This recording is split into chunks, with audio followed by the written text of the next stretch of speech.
Newswatch 16 is sponsored by your local Ford stores. Hurry in today for the best offers or check out Ford's full lineup at local.ford.com today. From WNEP, the news station.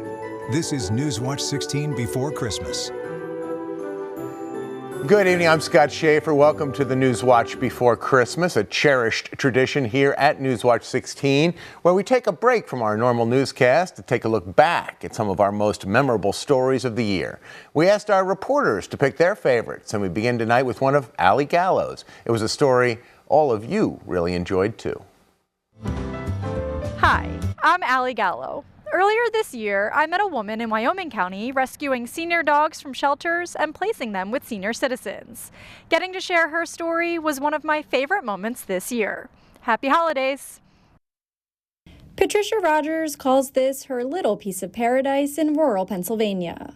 Originally from New Jersey, right outside of New York City, Patricia and her husband Paul moved here to Tunkhannock Township last year. They liked the lower cost of living here. They liked the land and the neighbors, and they liked the layout of this home. The way this house is laid out, it was like, yes, this is the house, because it's all one level up there for the senior dogs. It isn't just their home and where they work remotely. It's now also the home of Patty's Wagon Tails Senior Sanctuary, a nonprofit that places senior dogs with senior citizens. Our thing is, senior citizens deserve to have a dog. We know that it's good for their mental and physical health, besides the dog's mental and physical health. Patricia and Paul work with shelters here in northeastern PA, as well as some in New Jersey, to remove senior dogs and bring them here. They also work with families who surrender their senior dog for their own health reasons. Sunday marked the sanctuary's one-year anniversary. People are so afraid of them because of the costs that come with a senior dog. Okay, so let's take that out of it. Let's get the dogs out, but let's get them into homes, and I'll take care of the cost. All of the costs. Because seniors are often living on fixed incomes, the sanctuary fully pays for all veterinary care, food, medications, and monthly preventatives. So for this to keep working, the nonprofit will need to continue to get funding. A lot of it comes out of their own pocket, but Patricia and Paul are always applying for grants and looking for donations too. What's the catch? And I'm like, there is no catch. We just need to get the dogs out of the shelters, or the surrenders that come in, and these heartbroken families. Patricia told Newswatch 16 one of her favorite stories from the past year about an 84-year-old woman who drove from Harrisburg to bring her dog here. Her dog was treated like royalty. He had to come here because her health was declining, and I told her I would get him a good home.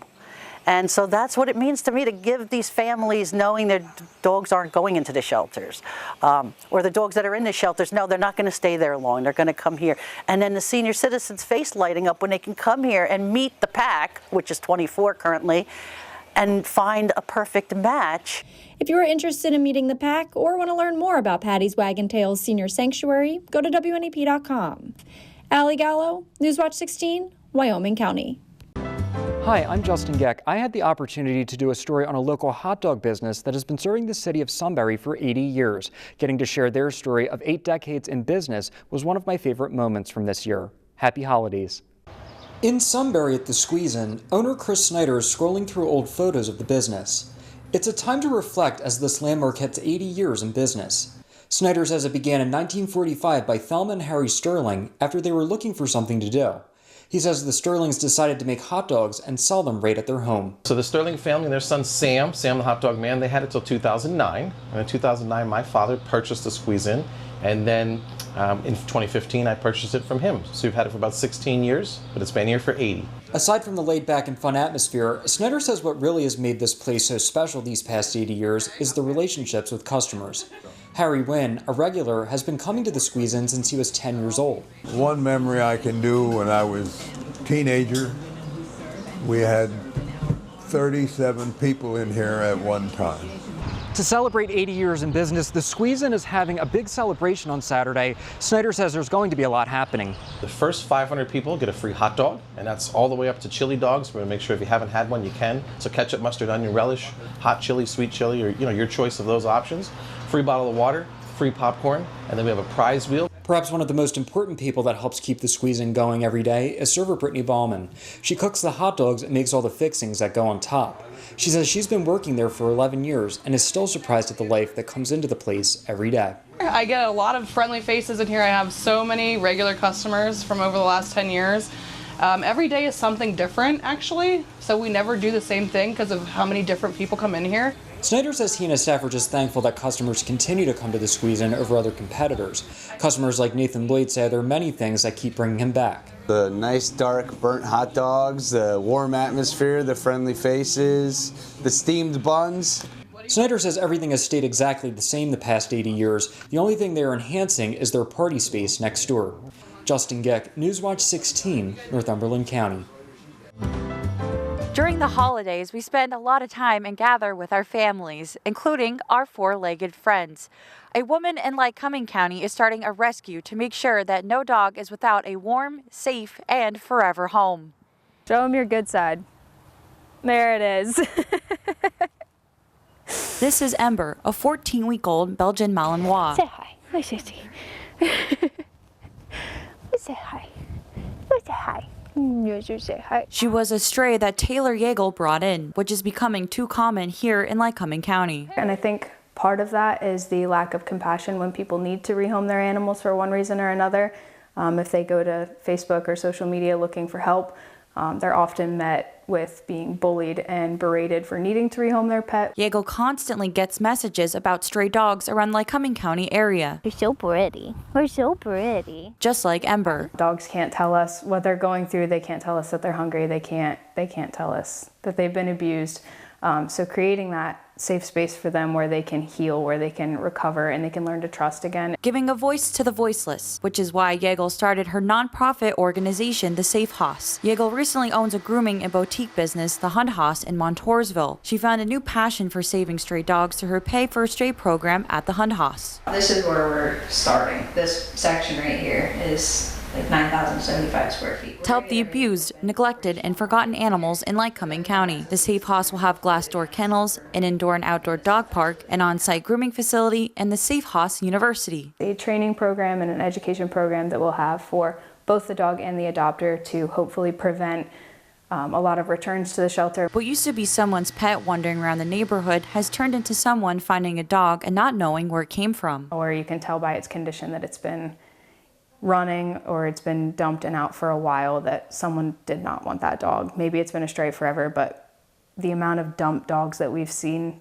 the increase just in the last 2 years has been astronomical. To prevent the increase in dogs out in the street. There you go. What'd you get? There you go. Good girl. Like Ember, the Safe House will have a project called Mercy Gate, a safe surrender station that will be accessible only by a code, where someone can drop off their dog that they no longer can take care of due to personal reasons. You can call in, talk to us. We'll give you a code, a date, and a time that works for you. And you can bring the dog, you'll put in the code, you can put the dog right inside our facility in a safe enclosure, climate controlled, cameras. And once that door closes, it's locked. Yeagle hopes to have the Safe House up and running by spring 2026. Ready? Go get it. Mackenzie Ocker, Newswatch 16, Lycoming County. We have a lot more to come here on the Newswatch before Christmas, including Kurt Aaron keeping a close eye on our Santa tracking radar. Plus, we revisit Nikki Kreis's favorite memory of the year when she met a man from Wayne County who's been on a roll for more than 7 decades. The 86-year-old's bowling story is next here on the Newswatch before Christmas. Welcome back to the Newswatch before Christmas. We're looking back on some of our reporters' most memorable stories from 2025. Here's Nikki Kreis's choice about an 86-year-old man from Wayne County who's been bowling for most of his life. Hi, I'm Newswatch 16's Nikki Kreis, and one of my favorite stories of 2025 took place right here at Valley Bowling Lanes outside of Carbondale. This is where we introduced you to Andy Notchick, who has been bowling for 75 years.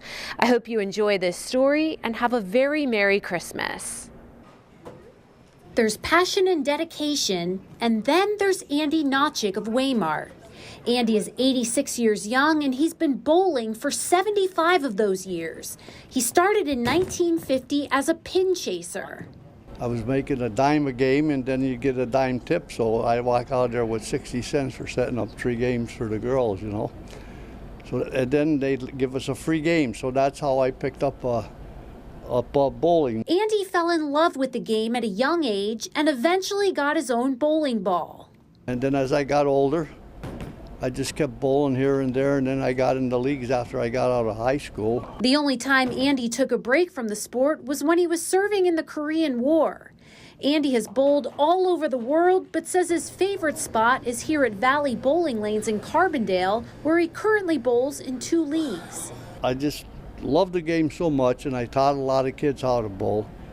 And now I'm teaching more kids how to bowl. They got to be 55 and older. He's referring to the Senior Citizens League he participates in on Tuesdays. Andy has had quite a few accomplishments over the years, including a spot in the United States Bowling Congress Hall of Fame. He's also gotten some great scores.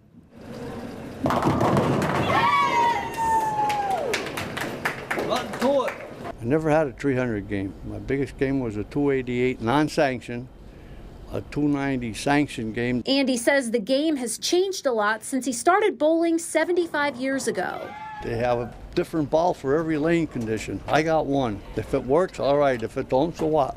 While the game has changed a lot over the years, one thing has stayed the same: Andy's love of bowling. He plans to keep bowling for as long as he is able. As long as I get the shots in my leg and a few other things, you know, but I'm doing okay for my age. He sure is. Andy says his goal is still to bowl a 300 game, the one thing he has yet to accomplish. Nikki Kreis, Newswatch 16. Any boys and girls still awake this evening? Well, we have some very important information for you next here on the Newswatch Before Christmas. Chief Meteorologist Kurt Aaron's in the backyard tracking Santa on radar. We'll see where the big man is and how long it'll be until he gets to Pennsylvania. That's next.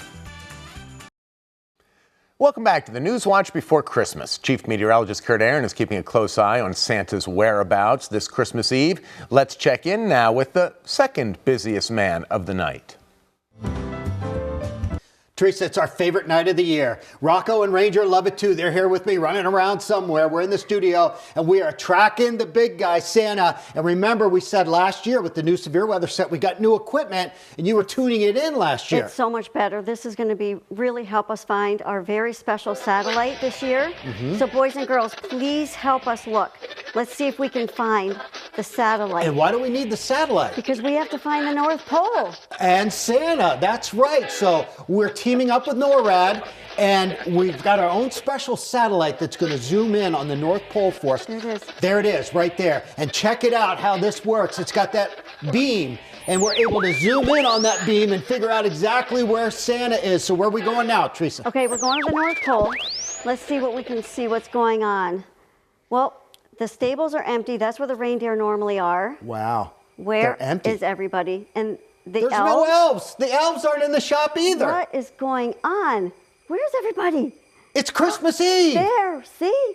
That is the North Pole, and we're looking for Santa and... Oh, wait. Right there, on the tarmac, And ready to there's go. Rudolph. Look at that. There's Santa right there. See him? Look at Rudolph's nose. Oh, he's Super on his excited. way. It's early, so he's going to take a little time to get here. So we're going to continue to track him as we move through the evening hours. So stay with us. A little bit later on, boys and girls. Merry Christmas. Well, it's been a very cold start to winter, so our Emily Kress is reminiscing about one of her favorite stories of the year from the summer. Next on the Newswatch Before Christmas, how a friendly competition in Wayne County celebrates the importance of the dairy industry here in Pennsylvania. Welcome back to the Newswatch Before Christmas, our look back at some of our favorite stories from the year. Emily Kress wanted to share one of her best memories from when it was a whole lot warmer outside. Merry Christmas and happy holidays. I'm Newswatch 16's Emily Kress. On these cold winter days, I can't help but to think back to the stories we covered when it was much warmer outside. This next story takes us back to July for a story all about some friendly competition and the importance of the dairy industry. Get the ice cream out! Sprinkles are flying and the chocolate syrup is flowing. Go! As the Wayne County Dairy Court faces off against the Wayne County Commissioners in an ice cream sundae competition. The quicker the better. Put all your stuff on and declare yourselves the winner. The friendly competition on the courthouse lawn in Honesdale has been a summertime tradition for more than 20 years. Members of the Dairy Court serve as the voices of the farmers, sharing fun facts with everyone they meet. There's 13 essential nutrients, and a lot of people are like, oh, that's just like calcium or like protein, but there's a lot more that people don't really know about. With a sweet treat in hand, the goal is to get people talking about the importance of the dairy industry here in Wayne County and across the nation. Here in Wayne County, we used to have 1,700 dairy farms. We're down to 30, and that's indicative of what's going on even in our nation. So, I think it's important that we have farmers in this nation. After the Sundays were complete, it's time to dish out some scoops for people who came out to watch. Organizers estimate the sundaes were made out of 25 pounds of ice cream. Ice cream is from Wahoo, and they're out in Rutledgedale, so they're just probably about half an hour out of town. The competition was close, with the commissioners taking home sweet victory. Emily Kress, Newswatch 16, Wayne County. We go on a journey with Jeremy next here on the Newswatch Before Christmas. Earlier this year, Storm Tracker 16 meteorologist Jeremy Lewan brought us to an art exhibit in downtown Scranton that turns trash into treasure. He shares one of his favorite segments of the year from his segment, Jeremy's Journeys. Hi, I'm Jeremy Lewan, and many of you know everything I wear is either secondhand or thrifted, and that's why I love to share this story about the Restart program in Scranton, which highlights sustainability right here in the Electric City. I hope you all have a great holiday season. They have a cool consignment place. This is from a consignment place in Green Ridge, and this is from, I think, actually Salvation Army. Within minutes of meeting Janine Luby of Scranton, it became clear that she is devoted to living sustainably. Thrifted all around. That's awesome. Just like me, she wears secondhand clothing and makes a strong effort to reduce her consumption. Janine was inspired by the popular Swedish practice of plogging, or picking up trash while jogging or walking. And you've got fresh air, you've got exercise, picking up to help clean the environment. And I'm born and raised in Scranton. I think part of having pride is keeping the community clean. And I think maybe nowadays I see a lot of litter, which is sad. So maybe even if people, they could be the reverse. They could start picking up to get pride maybe in the areas. Janine wanted to do more than just pick up trash. She wanted to give it a new purpose and turn it into something beautiful. So she dreamed up the Restart initiative and was awarded a grant from the county to bring it to life. So Restart, we toyed around with the idea of reduce, reuse, recycle. So we love that because it gives the idea that you're doing something again. And I wanted to capitalize the S and the T so that the art part would stand out. She banded together local artists and conducted several cleanups. We picked up 15 or 16 bags of litter and had about 4 boxes of what we call cool found items that you'll see in the artwork. Crocs, pieces of metal, plaster, you name it, like all kinds of really neat stuff that we're re-envisioning, reimagining what it could be. It's all Restart for litter. Yeah, we've been working together for almost a year to make sure this project can happen. Janine partnered with her friend Teresa O'Connor, director of Scranton's AFA Gallery, to secure a space to create and display upcycled artwork. The workshops are kind of my part of the project. I really love working with the community and doing art installations. Today, we really wanted to be family friendly, children really focusing on them tapping into their imagination, their creativity, knowing about not wasting and like what can become something else and not have it end up in a landfill. And that's what they're learning today, like making paper out of old paper, receipts. You guys want to make some paper? Yeah! All right. Local artist Monica Noel Simon has multiple nature-themed murals all over Northeast Pennsylvania, and she'll be showcasing her artwork in the AFA Gallery too. I used like tinfoil. I picked up mosaic pieces of glass. All kinds of stuff that I turned into a treasure. We can use things again. We can make something beautiful out of something that somebody would think was trash. There's always something beautiful to be found, always. Jeremy Lewan, Newswatch 16, Lackawanna County. And that does it for the Newswatch Before Christmas. Instead of our morning news tomorrow, you can wake up to some area choirs giving us the sounds of the season. Our next regular newscast is tomorrow night at 10 o'clock. Of course, you can always get news and weather updates before then at WNEP.com. From all of us here at the news station to all of you, have a very Merry Christmas.